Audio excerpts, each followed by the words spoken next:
So let's talk about sort of the false sense of hope and all of the hype that was coming from a number of camps. I kind of call it right wing clickbait, but it really felt irresponsible to me. You know, it's interesting. On Tuesday night, before obviously Wednesday, when we're scheduled to meet in the chamber at 1 o'clock to begin counting the electors, I had been working late on my remarks, knowing I was going to give remarks in which I was going to say that I would be voting to reject objecting to the electors, that is, to accept the electors. And so coming up with those remarks was difficult, right? I mean, I had to figure out how to fit it in 5 minutes and do it in a way that I could explain to the American people where I was coming from. So we've been working late on that, my team. And by the time that we were going home, it was getting late, and obviously businesses are shutting down earlier now, so it was after 10. And I stopped off at a sports bar in Northern Virginia before going to my apartment and to go get some wings, basically. And so popped in real quick, ordered some wings, and my staffer and I were sitting at a table among a large number of people who had come to Washington to protest. And, you know, very clearly MAGA folks who are wearing hats and shirts and so forth. All having good conversations and all good. Glad they're here.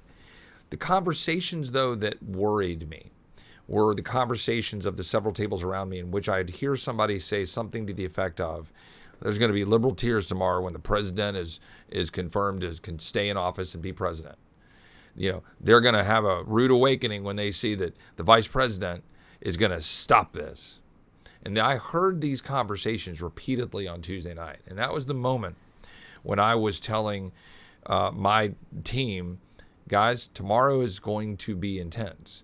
Because it was very clear that what I had been saying, and had been saying privately to the White House, privately, internally, privately to some of my friends in the media, that y'all are saying, you're making promises that cannot come true.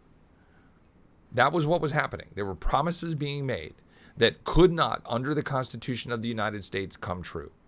So what do you expect the American people to do when they're being told something? All built on the back of the very frustrations that are driving them in the first place, and schools being shut down, and businesses being shut down, and livelihoods being hit, and great big companies getting enriched, and big tech companies silencing their voice, and whatever's going on. And they're frustrated. And now you say, don't worry, here's what's going to happen. And that thing you're saying is going to happen literally has no chance of happening. That's a problem.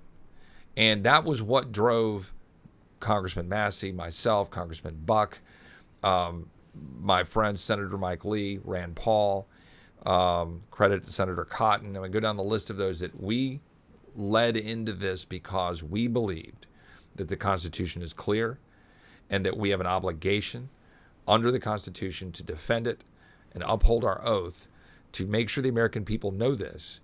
And I'm taking this directly. And I decided to chart a path of taking that message directly to the people, unapologetically, without debate, because they need to know that that's a conviction, that it is true, that these truths matter. And I think that's what the American people need as much as anything right now. They need leaders who are going to be honest with them, and they're going to be honest in their fight.